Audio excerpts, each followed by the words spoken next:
Manual para el tratamiento cognitivo-conductual de los trastornos psicológicos, volumen 1, trastornos por ansiedad, sexuales, afectivos y psicóticos. Tratamiento cognitivo-conductual de los trastornos por ansiedad. 1. Fobia específica. Introducción. En el DSM-4, la fobia específica se define como un temor acusado y persistente, que es desencadenado por la presencia o anticipación de un objeto o situación específicos. El individuo debe reconocer que el miedo es excesivo o poco razonable. Tiene que estar asociado con un malestar subjetivo o un deterioro funcional y normalmente se acompaña por una inmediata respuesta de ansiedad y la evitación del objeto o situación temidos. En algunos individuos, la evitación fóbica es mínima, aunque la exposición a la situación produce con toda seguridad niveles intensos de ansiedad. Las fobias específicas se pueden diferenciar de otros trastornos fóbicos basándose en los tipos de situaciones que se evitan, así como en las características asociadas del trastorno. Por ejemplo, es probable que los individuos que evitan un conjunto de situaciones específicas asociadas de forma típica con la agorafobia, por ejemplo, multitudes, conducir, lugares cerrados, reciban un diagnóstico de trastorno por pánico con agorafobia, especialmente si el centro de la aprehensión en la situación temida es la probabilidad de experimentar un ataque de pánico. De igual manera, una persona que teme y evita situaciones que entrañan evaluación social, por ejemplo, hablar en público, conocer a nuevas personas, es probable que reciba un diagnóstico de fobia social. En el DSM-4 no se asigna un diagnóstico de fobia específica si el temor se explica mejor por otro trastorno mental. El DSM-4 incluye 5 tipos principales de fobia específica: tipo animal, tipo ambiente natural, tipo sangre, inyecciones, sufrir daño, tipo situacional y otros tipos. La introducción de estos tipos se basó en una serie de informes del Grupo de Trabajo para los Trastornos por Ansiedad del DSM-4, que mostraba que los tipos de fobia específica tienden a diferenciarse en un grupo de dimensiones, incluyendo la edad de aparición, la composición por género, los patrones de covariación entre fobias, el centro de la aprehensión, por ejemplo, ansiedad basada en sensaciones físicas, el momento en que se presenta, el grado de predicción de la respuesta fóbica y el tipo de reacción física durante la exposición al objeto o situación temida. Las fobias de tipo animal pueden incluir temores hacia cualquier animal, aunque los animales más temidos incluyen a las serpientes, las arañas, los insectos, los gatos, los ratones y los pájaros. Las fobias a los animales tienen su inicio normalmente en la infancia y la edad de aparición suele ser más temprana que en los otros tipos de fobia. Además, son más frecuentes entre las mujeres que en los hombres, dándose unos porcentajes que van desde el 75% de mujeres en estudios epidemiológicos hasta el 95% o más en estudios de pacientes clínicos. En las mujeres, las fobias a los animales se encuentran entre los tipos más frecuentes de fobia. Las fobias al ambiente natural incluyen miedos a las tormentas, al agua y a las alturas. Estos temores son muy frecuentes. De hecho, entre los hombres el temor a las alturas es la fobia específica más frecuente. Los miedos al ambiente natural suelen comenzar en la infancia, aunque existen evidencias de que las fobias a las alturas aparecen más tarde que otras fobias de este mismo tipo. Amplios estudios epidemiológicos han encontrado que las fobias a las tormentas y al agua son más frecuentes entre las mujeres que entre los hombres. Por ejemplo, desde el 78% hasta el 100% de los individuos con fobias a las tormentas tienden a ser mujeres. Con respecto a la razón por sexo, las fobias a las alturas parece ser diferente a las otras fobias al ambiente natural, ya que solo el 58% de los individuos con fobia a las alturas suelen ser mujeres.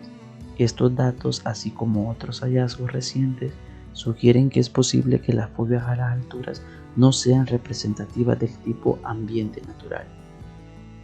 Las fobias a la sangre, inyecciones, sufrir daño, incluyen los miedos a ver sangre, recibir inyecciones, observar o sufrir procedimientos quirúrgicos y otras situaciones médicas similares. Suelen comenzar en la infancia o principios de la adolescencia y son más frecuentes en mujeres, aunque las diferencias debidas al sexo son menos acusadas que en las fobias a los animales. A diferencia de otras fobias, las que son a la sangre, inyecciones, sufrir daño, se encuentran asociadas a menudo a una respuesta fisiológica bifásica durante la exposición a las situaciones temidas. Esta respuesta comienza con un aumento inicial de la activación, seguido por una brusca caída en la tasa cardíaca y en la presión sanguínea, lo que a veces produce desmayos. Aproximadamente el 70% de los individuos con fobia a la sangre y el 56% de los que tienen fobia a las inyecciones relatan una historia de desmayo en la situación temida. Como se verá en una sección posterior, la tendencia de los individuos con miedo a la sangre y a las inyecciones a desmayarse ha llevado a estrategias de tratamiento específicas para evitar los desmayos en este grupo. Las fobias tipo situacional incluyen fobias específicas a situaciones que temen a menudo los individuos con agorafobia. Ejemplos típicos incluyen lugares cerrados, conducir, ascensores y aviones. Las fobias situacionales suelen tener una edad media de aparición en la década de los 20 y tienden a ser más frecuentes en mujeres que en hombres. Es más probable que las fobias situacionales estén asociadas con ataques de pánico demorados e impredecibles, según algunos estudios, aunque otros han encontrado resultados contradictorios. Finalmente, en el DSM-4 se incluyó un apartado denominado Otros tipos, para describir a las fobias que no se clasifican fácilmente utilizando los 4 principales tipos de fobias específicas.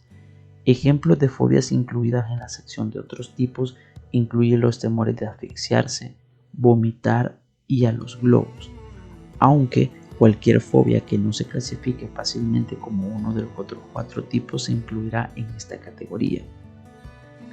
En general, la fobia específica es el diagnóstico más frecuente de los trastornos por ansiedad y se encuentra entre los de mayor prevalencia de todos los trastornos psicológicos. La prevalencia estimada durante toda la vida para la fobia específica se encuentra alrededor del 14.45 al 15.7% entre las mujeres y del 6.7 al 7.75% en los hombres. A pesar de su prevalencia, todavía hay mucho que aprender sobre la naturaleza y el tratamiento de las fobias específicas, aunque los temores subclínicos en estudiantes universitarios han sido estudiados ampliamente por investigadores que tratan de comprender la naturaleza del miedo y los métodos para la reducción del mismo. Pocos estudios han examinado la psicopatología y el tratamiento de fobias específicas en pacientes clínicos. Además, los estudios que se han realizado suelen centrarse en un rango relativamente restringido de fobias. El tamaño de la muestra es pequeño y no han explorado las diferencias en la respuesta al tratamiento de los tipos de fobia específica. Sin embargo, existen cada vez más pruebas de que las fobias específicas se encuentran entre los trastornos que mejor tratamiento tienen. La mayoría de los individuos con fobia a los animales, a la sangre y a las inyecciones es capaz de superar sus fobias en tan solo una sesión de exposición sistemática a la situación temida. Fundamentos teóricos del tratamiento basado en la exposición. Se piensa que la exposición al objeto o situación temidos es un componente esencial de todo tratamiento con éxito de la fobia específica, aunque no están claros todavía los mecanismos a través de los cuales la exposición ejerce su efecto. Barlow resumió algunas de las principales teorías que explican el proceso de la reducción del miedo. En primer lugar, Ladder y Wing propusieron a la habituación para explicar los efectos terapéuticos de la desensibilización sistemática. La habituación es un proceso de familiarización con el objeto o situación y, por consiguiente, se responde cada vez menos a un determinado estímulo con el paso del tiempo. Es decir, sucede lo mismo que cuando notamos cada vez menos un olor particular con una exposición prolongada. Este proceso produce normalmente cambios en la respuesta solo a corto plazo y parece afectar a las respuestas fisiológicas, por ejemplo, respuesta galvánica de la piel, más que a los sentimientos subjetivos. Se supone que el papel de aprendizaje en la habituación es mínimo. Las evidencias sobre el papel de la habituación en la reducción del miedo es contradictoria. Un modelo más popular para explicar los efectos terapéuticos de la exposición ha sido el proceso de la extinción. Esta implica la debilitación de una respuesta condicionada por la eliminación del esfuerzo, según el modelo bifactorial de Maurer, sobre el desarrollo del miedo. Un temor, por ejemplo, una fobia a los perros, comienza cuando un estímulo neutral, por ejemplo un perro, se empareja por medio del condicionamiento clásico con un estímulo incondicionado aversivo, por ejemplo, que le muerdan a uno. De acuerdo con Maurer, el temor se mantiene por el refuerzo negativo que resulta de una evitación del estímulo condicionado.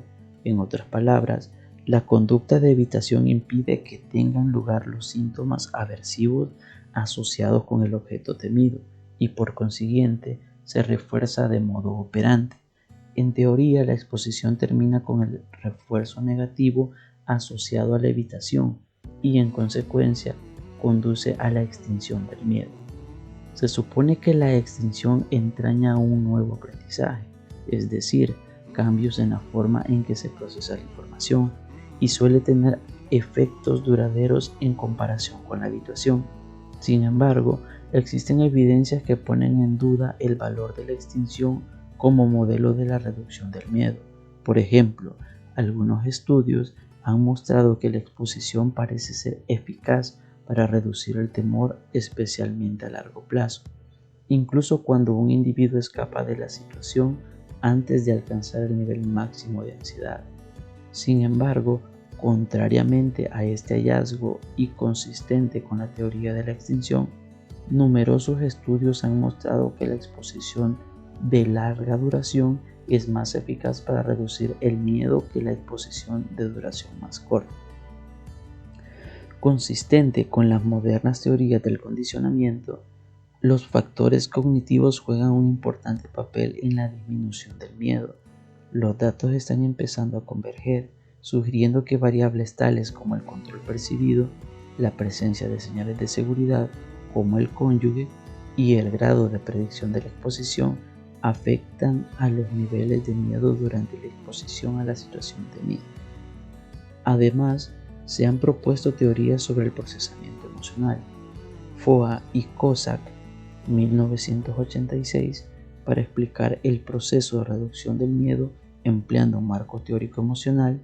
Según Foa y Kozak, la exposición a una situación temida proporciona información que es inconsistente con la almacenada previamente en la memoria emocional. Por ejemplo, la habituación durante una sesión determinada muestra que el miedo no dura eternamente y que es posible estar en la presencia de un objeto temido previamente sin sentirse asustado. Igualmente, la exposición repetida enseña a un individuo que la probabilidad de peligro en la situación temida es baja. En teoría, el procesamiento emocional depende de la activación de estructuras de ansiedad apropiadas almacenadas en la memoria.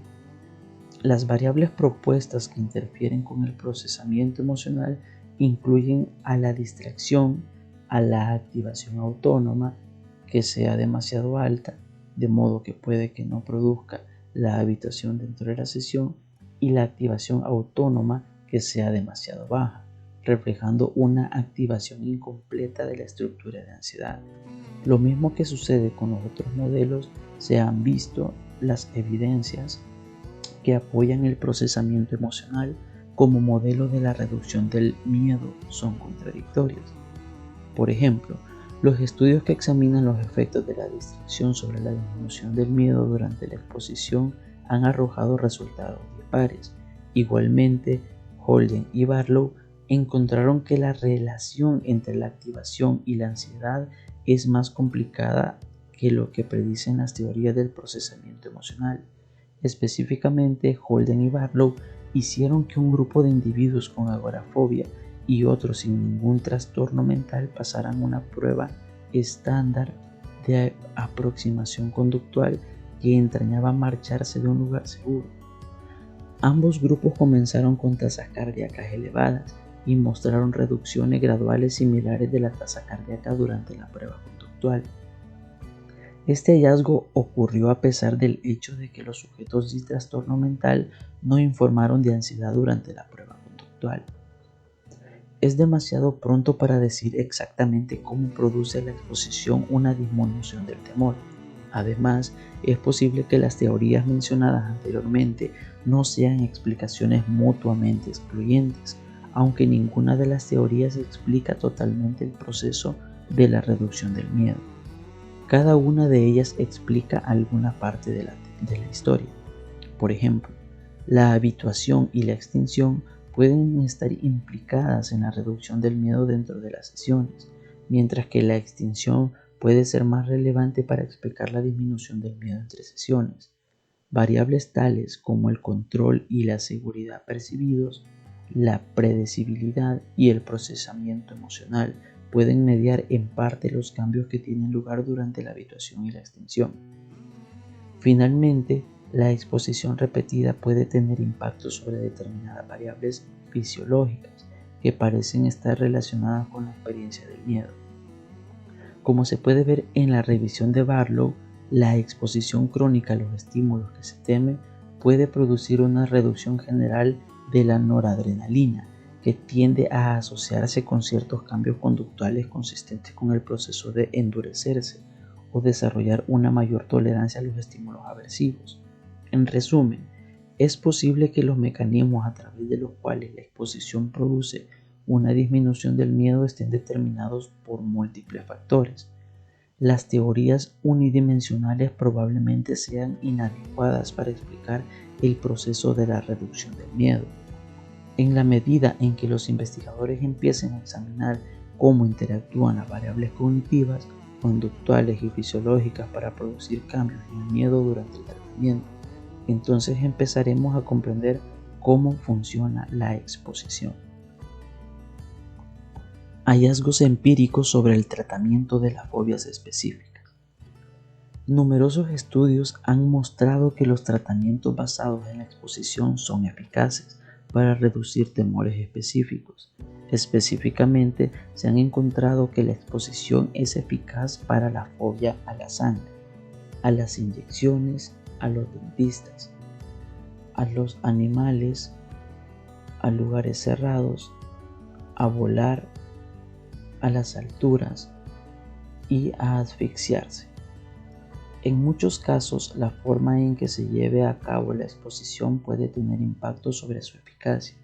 Los tratamientos basados en la exposición pueden variar en numerosas dimensiones, incluyendo el grado de implicación del terapeuta, la duración de la exposición, la inclusión de estrategias adicionales de tratamiento, por ejemplo, reestructuración cognitiva y relajación, la intensidad de la exposición, la frecuencia de las sesiones, el número de las mismas, las señales estimulares a las que se expone el individuo, por ejemplo, sensaciones internas versus situaciones externas, y el grado en el que se afronta la situación en la vida real versus en la imaginación.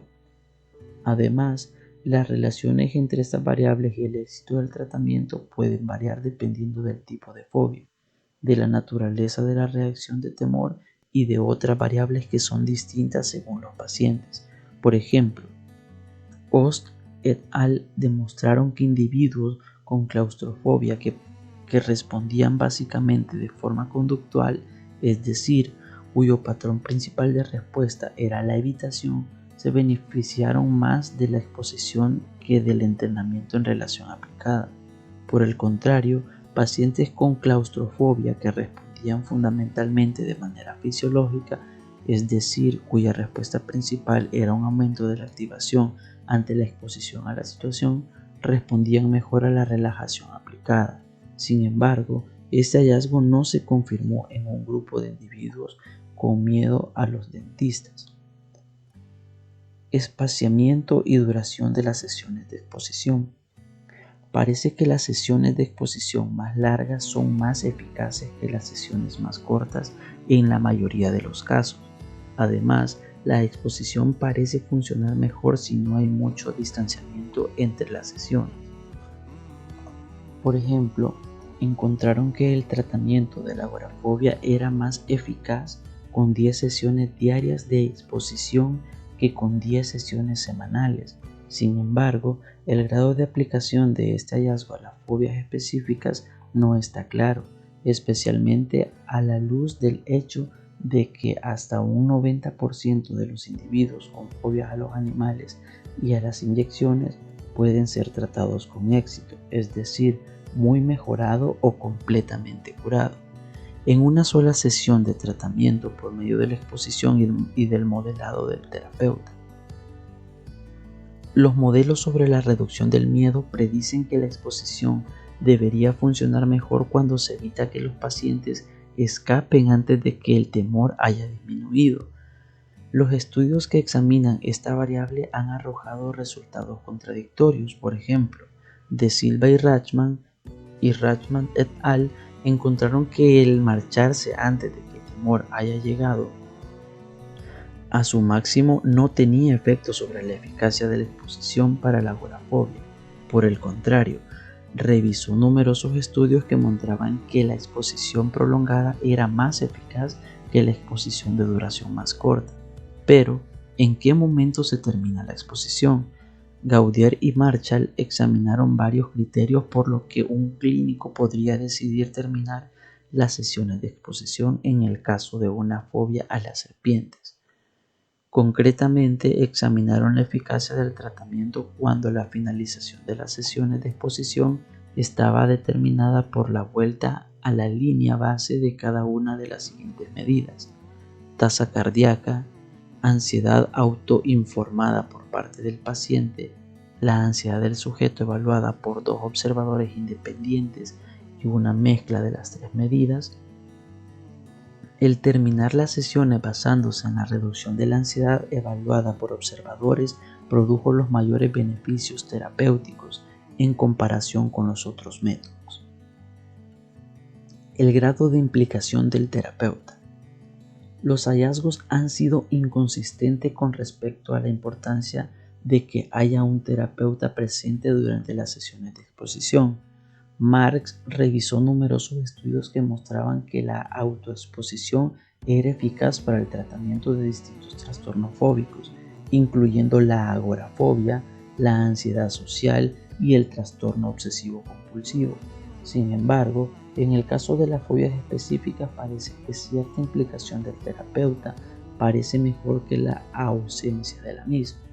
Oates, Salbosky y Hellstrom encontraron que el 71% de los individuos con fobia a las serpientes mejoraban clínicamente después de la exposición asistida por el terapeuta, mientras que cuando la exposición era dirigida por uno mismo, solo mejoraba el 6%. Igualmente, O'Brien y Kelly encontraron que las sesiones de exposición que estaban asistidas en su mayor parte por el terapeuta eran significativamente más eficaces para reducir el temor a las serpientes que las sesiones que eran en su mayor parte o exclusivamente autodirigidas, y ligeramente mejores que las sesiones que estaban totalmente asistidas por el terapeuta. Estos datos sugieren que la implicación del terapeuta es importante para superar las fobias a los animales, aunque también se debería enseñar al final a los pacientes a afrontar la situación por sí mismos. Burke y Ladouceur no encontraron diferencias entre la exposición llevada a cabo con y sin el terapeuta presente. en el tratamiento de las fobias a las alturas. Sin embargo, el número de pacientes por grupo en este estudio era pequeño y los pacientes se encontraban con el terapeuta antes y después de las sesiones de exposición en todas las condiciones de tratamiento. En otras palabras, incluso en las condiciones en que el terapeuta no estaba presente durante la exposición, las sesiones no eran totalmente autodirigidas. Se necesitan claramente más estudios para examinar los beneficios de la autoexposición para otros tipos de fobia específica.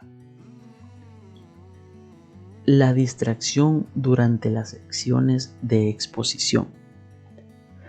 Aunque la mayoría de los modelos sobre la reducción del miedo predicen que la distracción debería interferir con la eficacia de la exposición, los estudios sobre los efectos de la distracción han arrojado resultados contradictorios. Rodríguez y Kraske revisaron la literatura sobre la distracción durante la exposición a estímulos fóbicos y concluyeron que los efectos específicos a la distracción pueden depender de una serie de variables, incluyendo la forma en que se evalúa la ansiedad. Por ejemplo, activación fisiológica versus ansiedad subjetiva, el tipo de distracción, por ejemplo, perceptiva versus cognitiva, el centro de la distracción, por ejemplo, distraerse del estímulo o de la situación versus hacerlo con respecto a la respuesta o a las sensaciones físicas, la calidad afectiva del estímulo distractor y la intensidad del miedo. Rodríguez y Kraske encontraron que era más probable que la distracción redujese los efectos de la exposición bajo condiciones de elevada intensidad en el caso de fobias a los animales. Además, Mons sugirieron que determinadas diferencias en el estilo de afrontamiento pueden predecir los efectos de la distracción para un individuo específico. Concretamente, encontraron que individuos con fobia a las serpientes que eran vigilantes, es decir, solían buscar información relevante al temor, respondían menos a la exposición focalizada que individuos embotados, es decir, los que solían evitar la información relacionada con el temor. Sugirieron que los sujetos vigilantes podrían beneficiarse más del tratamiento si se les distrajese de vez en cuando, aunque esta hipótesis tiene todavía que comprobarse. La exposición en vivo versus la exposición a la imaginación. La exposición puede llevarse a cabo de determinadas formas, aunque la exposición en la imaginación puede ser un método eficaz para reducir el miedo. Se acepta generalmente que la exposición en vivo es más eficaz que la exposición por medio de la imaginación. Por supuesto, la exposición en vivo no siempre es posible, especialmente cuando el afrontamiento directo de la situación temida es peligroso. Por ejemplo, a ser atacado, impracticable. Por ejemplo, fobia a los monstruos, difícil. Por ejemplo, fobia a las tormentas, a volar. En esos casos, la exposición por medio de la imaginación puede ser una ayuda eficaz o un sustituto para la exposición directa o en vivo. Combinación de otras estrategias con la exposición. Finalmente, ciertos tipos de fobia pueden beneficiarse de estrategias de tratamiento especializadas. El mejor ejemplo es el tratamiento de la fobia a la sangre por medio de la tensión aplicada. Debido al elevado porcentaje de individuos con fobias a la sangre que se desmayan en la situación que temen, se han desarrollado y puesto a prueba estrategias para evitar el desmayo en personas con fobia a la sangre. El desmayo tiende a ocurrir cuando un individuo experimenta una disminución repentina de la presión sanguínea después de la exposición a una situación con sangre. Por consiguiente, los investigadores han estudiado el empleo de la tensión aplicada, un método que aumenta temporalmente la presión sanguínea para el tratamiento de la fobia a la sangre. Se ha demostrado de forma repetida que la tensión aplicada es un tratamiento eficaz para la fobia a la sangre. Además, se han utilizado otras estrategias solas o en combinación con la exposición en vivo, como la reestructuración cognitiva, la exposición interoceptiva, es decir, la exposición a las sensaciones temidas y la relajación aplicada. Se sabe muy poco acerca de si estas estrategias añaden algo a la exposición en vivo para el tratamiento de las fobias específicas, aunque existen evidencias de que podrían tener un impacto limitado sobre la reducción del miedo. Evaluación inicial y presentación del tratamiento. Aunque el malestar y el deterioro funcional asociados con las fobias específicas no son normalmente tan graves como los asociados a otros trastornos por ansiedad, el deseo de evitar la situación fóbica es normalmente tan potente o más que el de los otros tipos de trastornos fóbicos. No es raro que los individuos se nieguen a exponerse al objeto o situación fóbicos, o incluso a discutir el motivo de su miedo. Por consiguiente, la presentación de una explicación del tratamiento de forma clara y convincente es esencial para la intervención con éxito de las fobias específicas. La primera parte de la sesión inicial se emplea para definir los parámetros de la fobia del sujeto, plantear un marco que ayude a comprender la naturaleza y las posibles causas de la fobia y discutir cómo ayudará el tratamiento a superar dicha fobia. En nuestro programa, la primera sesión comienza con una breve discusión sobre la naturaleza de la ansiedad y el miedo.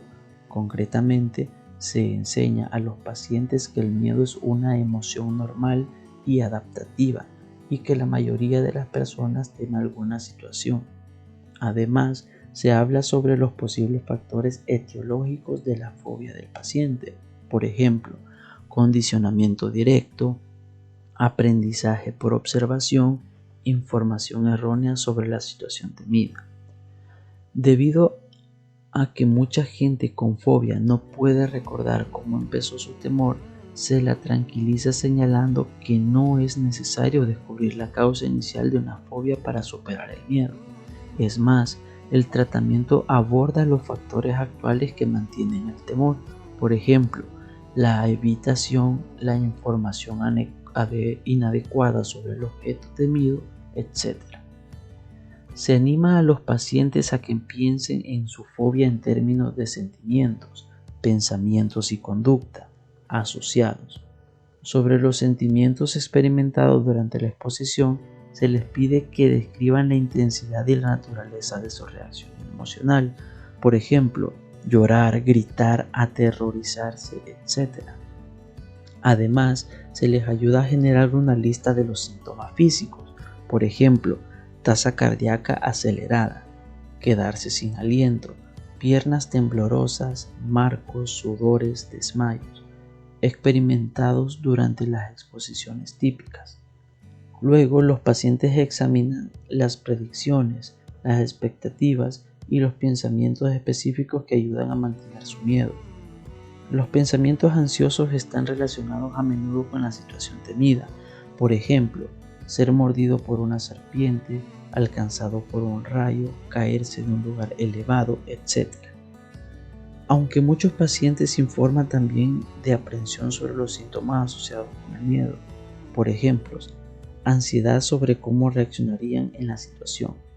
Como ejemplo, el cuadro 1.1 enumera algunos de los pensamientos ansiosos indicados a menudo por los individuos con fobia específica a conducir. Más tarde, el terapeuta ayuda al paciente a que identifique las conductas asociadas con el objeto o situación temidos. En la mayoría de los casos, estas conductas tienen la función de ayudar a un individuo a controlar su miedo por medio de la evitación del objeto o situación fóbicos. La evitación puede ser manifiesta o más sutil. Ejemplos de estrategias de evitación manifiesta incluyen el rechazo a meterse en la situación y el escapar de ella cuando los propios miedos se hacen abrumadores.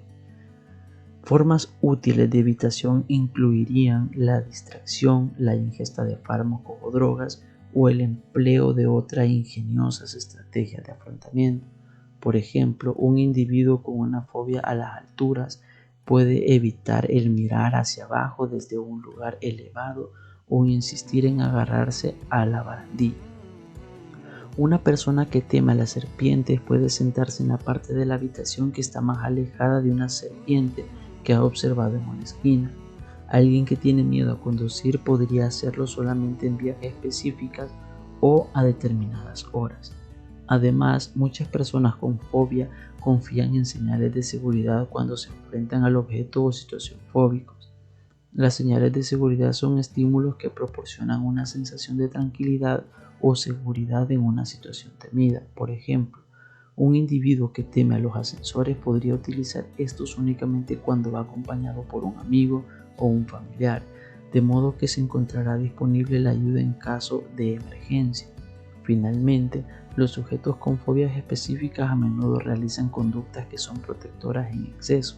Una de las conductas más frecuentes de este tipo es la comprobación. Es probable que una persona con una fobia a las serpientes compruebe la hierba para descartar la presencia de serpientes antes de sentarse con ocasión de una merienda en el campo. La gente con fobia a las tormentas relatan a menudo pasar demasiado tiempo enterándose del estado del tiempo antes de planificar sus actividades diarias. Aunque la evitación, la distracción, el acceso de confianza en señales de seguridad y otras conductas similares son métodos eficaces para controlar la ansiedad a corto plazo, se dice a los pacientes que estas conductas son contraproducentes a largo plazo. En primer lugar, estas conductas son reforzadas negativamente por el alivio que experimenta un individuo cuando evita o escapa de una situación, haciendo más difíciles que participen en la situación en el futuro. En segundo lugar, la evitación impide que el individuo aprenda que la situación no es peligrosa y que es muy poco probable que sus predicciones ansiosas se conviertan en realidad. Luego, se introduce la exposición sistemática a la situación fóbica como método principal a través del cual será tratada la fobia específica. En este punto, los pacientes a veces expresan dudas sobre si serán capaces de hacer frente a la situación o si la exposición va a poder ayudarles. Después de todo, un individuo que teme a las serpientes podría haberse encontrado frecuentemente serpientes durante su vida cotidiana, sin experimentar ningún alivio. De hecho, esa exposición podría haber aumentado su temor. Todas estas preocupaciones se abordan en una discusión sobre cómo la exposición terapéutica es diferente a los tipos de exposición que suelen ocurrir de forma natural en la vida del paciente. Concretamente, la exposición terapéutica se prolonga en el tiempo e incluye prácticas repetidas separadas por un corto espacio de tiempo. Por el contrario, la exposición que tiene lugar en la vida cotidiana es normalmente breve, es decir, los pacientes suelen escaparse rápidamente y tan poco frecuente como sea posible. Además, la exposición terapéutica es predecible y se encuentra bajo el control de los pacientes. Se les dice a estos lo que pueden esperar, no se llevan nunca una sorpresa y tienen que dar su permiso antes de que se dé algún paso para aumentar la intensidad de la exposición. Por el contrario, la exposición de la vida se percibe a menudo como impredecible y lejos del alcance del control del paciente. Finalmente, se proporcionan a los pacientes toda una serie de estrategias de afrontamiento adaptativas para reemplazar a las estrategias empleadas anteriormente. Estas estrategias se describen en una sección posterior. La preparación de las prácticas de exposición. Para optimizar la eficacia de las prácticas de exposición, es importante determinar los parámetros específicos que afectan el temor concreto del paciente. Por ejemplo, algunas personas con fobia a las alturas tienen más miedo cuando se encuentran al borde de un desnivel sin protección. Otras informan de un mayor temor cuando conducen en lugares elevados, por ejemplo, puentes, carreteras. Algunos sujetos se ponen más ansiosos cuando están solos, otros se sienten peor cuando se encuentran acompañados. La identificación de las variables que influyen sobre el miedo de un individuo ayudará al desarrollo de ejercicios prácticos relevantes y a la identificación y prevención de conductas sutiles de evitación. Por ejemplo, mirar hacia otro lado durante esas prácticas. El cuadro 1.2 enumera algunas variables que podrían influir sobre los niveles de miedo en las fobias específicas. Se incluyen los ejemplos de una fobia a las serpientes y de una fobia a volar. Ya que los pacientes suelen evitar las situaciones que temen, puede ser difícil identificar todas las variables que influyen sobre el miedo de un individuo. Por consiguiente, podría ser útil un test de aproximación conductual, TAC. Durante el TAC se expone al paciente al objeto o situación temidos y se le pide que relate su experiencia. Los TAC pueden ser una estrategia útil para ayudar a los pacientes a identificar las sensaciones, los pensamientos y las conductas ansiosas. Manipulando los parámetros específicos, el terapeuta puede examinar el efecto de estas variables sobre el miedo del paciente.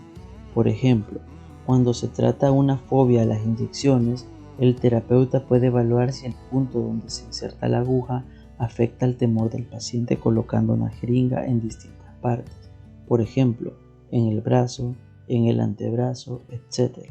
Si el paciente está demasiado ansioso para pasar por un TAC antes de la intervención, entonces se puede responder a muchas de estas preguntas conforme progrese el tratamiento. Antes de empezar con la exposición, el terapeuta debería tener una idea de las clases de situaciones que se evitan y de la dificultad relativa de dichas situaciones. Una vez que éstas se identifican, se desarrolla entonces una jerarquía de exposición. La jerarquía debería incluir de 10 a 15 situaciones temidas, colocadas en orden de dificultad. El cuadro 1.3 es un ejemplo de una jerarquía de exposición desarrollada para un individuo con fobia a las serpientes. Finalmente, antes de empezar las prácticas de exposición, el terapeuta y el paciente deberían generar una lista de variaciones de la situación temida. En muchos casos, el paciente no será capaz de proporcionar estímulos para las prácticas de exposición debido a la ansiedad que sufre cada vez que se encuentra con esos estímulos. Por consiguiente, a menudo dependerá del terapeuta o de la familia o amigos del paciente localizar los estímulos para las sesiones de exposición. Anthony et al. Enumeran modos de obtener estímulos fóbicos para las fobias específicas más frecuentes. Llevando a cabo las prácticas de exposición. La duración y el número ideales de las sesiones de exposición depende de las necesidades individuales del paciente, así como del aguante del paciente y del terapeuta. Para algunos tipos de fobias, por ejemplo, a los animales, a las inyecciones, una única sesión de tratamiento puede ser suficiente para lograr resultados duraderos. Para otras clases de fobias, por ejemplo, a conducir, puede ser más difícil producir los desencadenantes específicos de la fobia, por ejemplo, mal tiempo, ser interceptado por otro conductor, etc. Durante las prácticas y ser necesarias más sesiones de tratamiento, en cualquier caso, las sesiones deberían durar de 1 a 3 horas hasta que el paciente haya experimentado una reducción del miedo o sea capaz de realizar tareas más difíciles. Por ejemplo, acercarse más a un animal temido que cuando se inició la sesión. La mayoría de las fobias específicas pueden tratarse en un periodo que va de 1 a 5 sesiones, especialmente si el paciente practica por su cuenta entre sesiones. Las prácticas deberían empezar con los ítems más fáciles de la jerarquía y progresar hacia los más difíciles, hasta que el último se lleve a cabo con éxito. La rapidez con la que se intentan los ítems más difíciles depende de cuánta ansiedad está dispuesto a tolerar el paciente.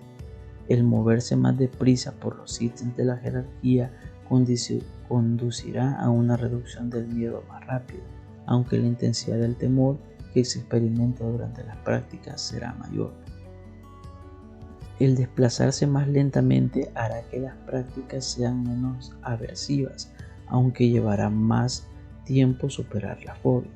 Normalmente, recomendamos que los pacientes avancen a través de los ítems de la jerarquía tan rápido como estén dispuestos a hacerlos. Finalmente, los pacientes deberían alcanzar un punto en el que puedan hacer más que la mayoría de la gente que no tiene miedo estaría dispuesta a hacer en la situación fóbica. Por ejemplo, un individuo con una fobia a las serpientes debería alcanzar un punto en el que pudiera sostener una serpiente viva cómodamente. Una persona con claustrofobia debería llegar a un punto en el que pudiera permanecer en un armario pequeño y cerrado durante un largo periodo. Al llevar las prácticas de exposición hasta estos extremos, los tipos de situaciones que se pueden encontrar en la vida diaria de los pacientes serán mucho más fáciles. Por supuesto, no se debería pedir a estos nada que fuese poco seguro, por ejemplo, coger una serpiente viva en el campo.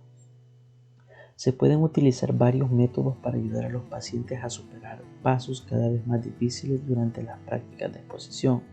En primer lugar, el terapeuta debería ser el modelo continuamente de una conducta sin miedo ante el paciente. Por ejemplo, durante las etapas iniciales de la exposición a una altura elevada, el terapeuta podría estar con el paciente cerca del borde. Si se trabaja con un individuo que tiene miedo a los pájaros, el terapeuta debería ser capaz de demostrar cómo sostener y manejar los pájaros. No es raro que el terapeuta necesite practicar antes de trabajar con el paciente. Además, el terapeuta debería permanecer tranquilo a pesar del malestar del paciente. Se debería animar a los pacientes a que experimentasen la profundidad de sus sentimientos o sensaciones, en vez de luchar contra ellos, distraerse o escaparse. Se debería tranquilizar a los pacientes de que sus respuestas, por ejemplo llorar y gritar, constituyen una parte normal de la superación de una fobia. El terapeuta debería preparar al sujeto para sentir un malestar intenso y explicarle que el malestar finalmente desaparecerá. Se debería insistir a los pacientes para que midieran su éxito por sus logros, en vez de hacerlo por la manera como se sienten en la situación. Una sesión con éxito es aquella en la que el paciente afronta la situación temida a pesar del miedo. La confianza del paciente aumentará con cada paso que soporte sin consecuencias catastróficas.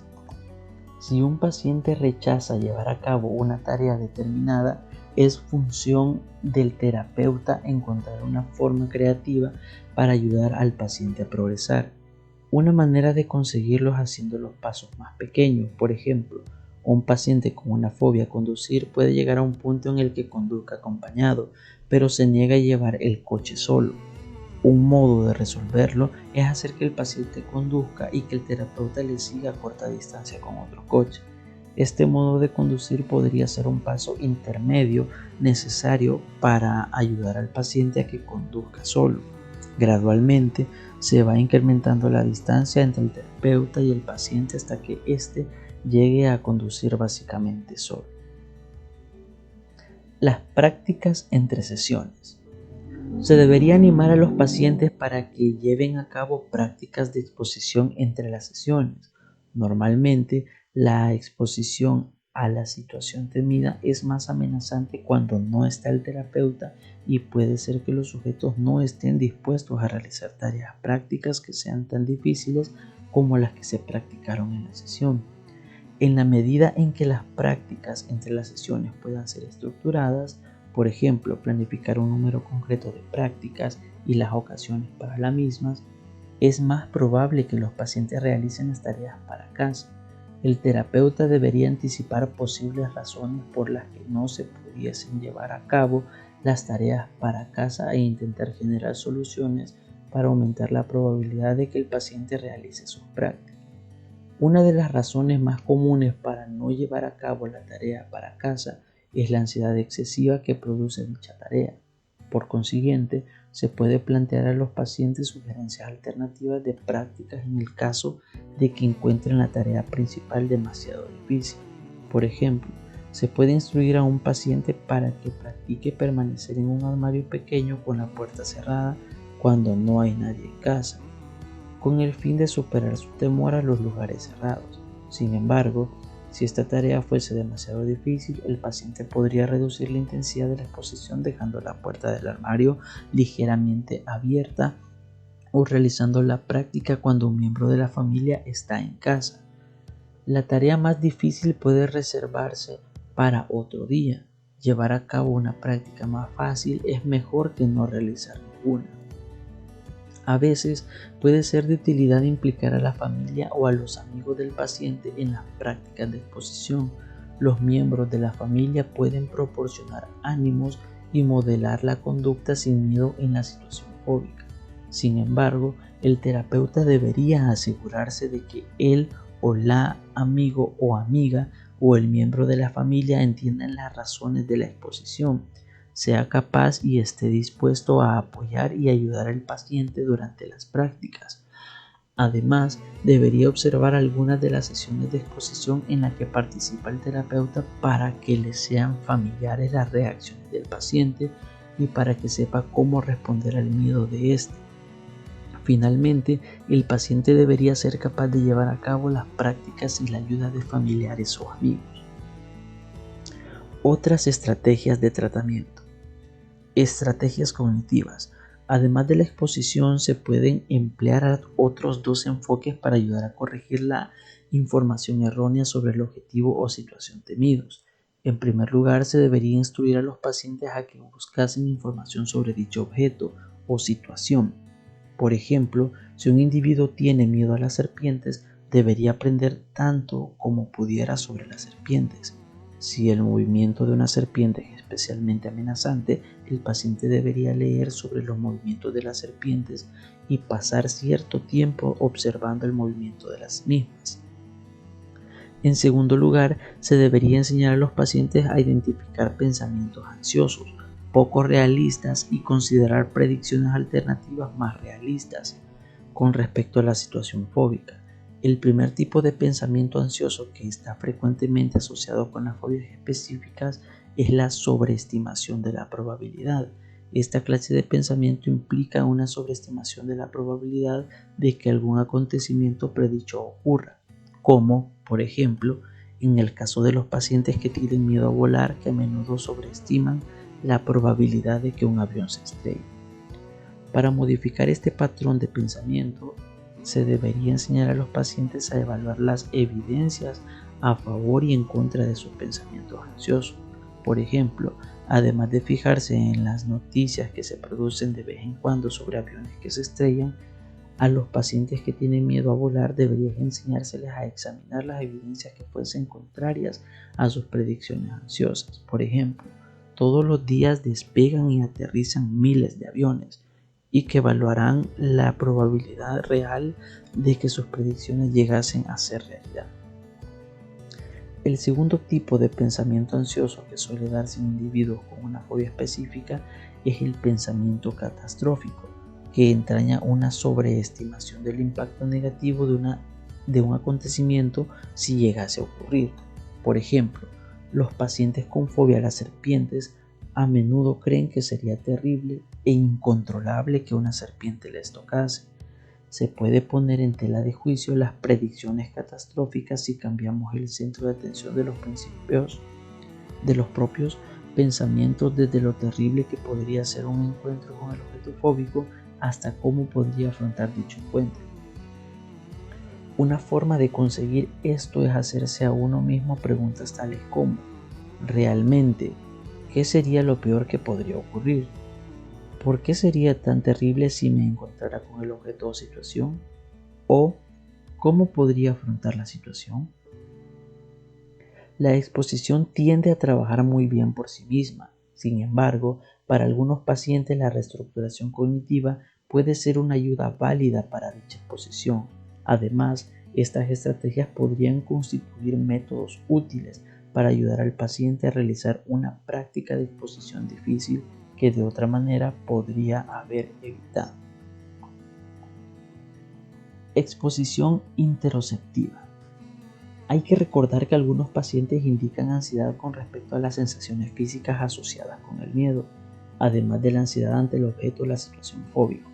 Por ejemplo, aunque los individuos que tienen miedo a las alturas pueden sufrir de ansiedad ante la posibilidad de caer accidentalmente o que las empujen desde un lugar elevado, a menudo comunican la existencia de ansiedad ante la eventualidad de perder el control debido a los intensos síntomas físicos que también sienten.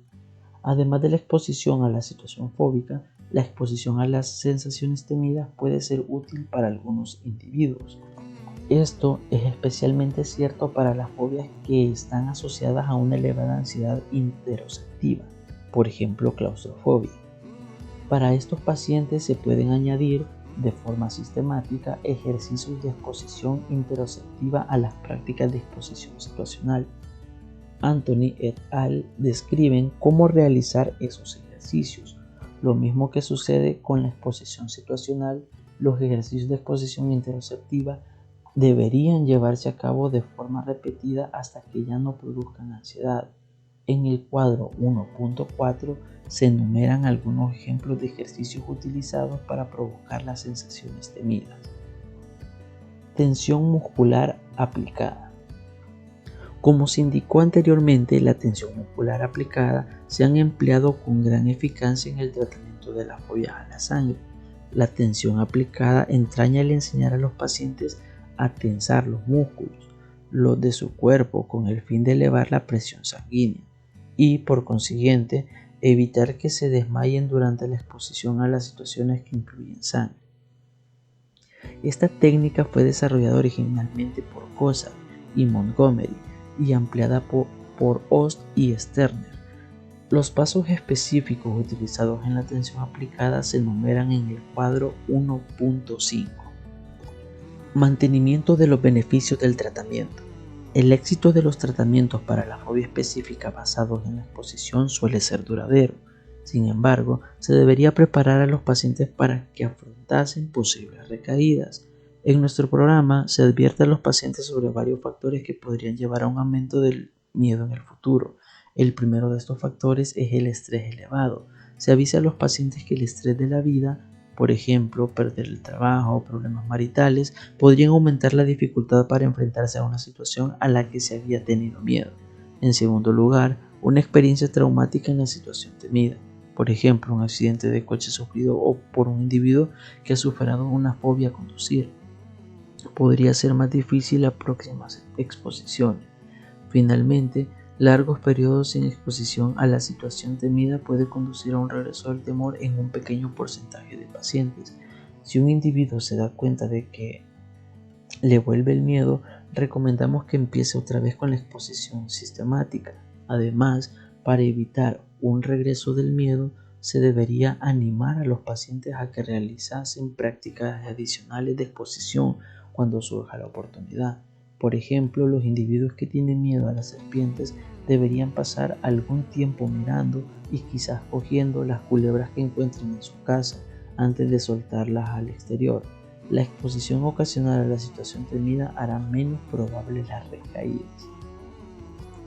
Conclusión y tendencias futuras.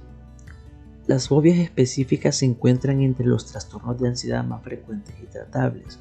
Hasta el 90% de los individuos con fobia a los animales o a las inyecciones mejoran mucho o se curan después de una sesión de exposición. Sin embargo, los individuos con fobias específicas se encuentran entre los que con menor probabilidad buscarán tratamiento para su trastorno por ansiedad. Las posibles razones para esta tendencia a evitar el tratamiento pueden incluir el grado relativamente pequeño de malestar y deterioro funcional experimentado por la gente con fobias específicas y quizás un desconocimiento por parte de los pacientes y de los profesionales de salud mental de que existe un tratamiento eficaz. Un área de investigación que acaba de comenzar es la exploración de las diferencias entre los diferentes tipos de exposición de fobias. Hasta la fecha, la mayoría de los estudios de tratamiento se ha centrado en un número relativamente pequeño de fobias específicas.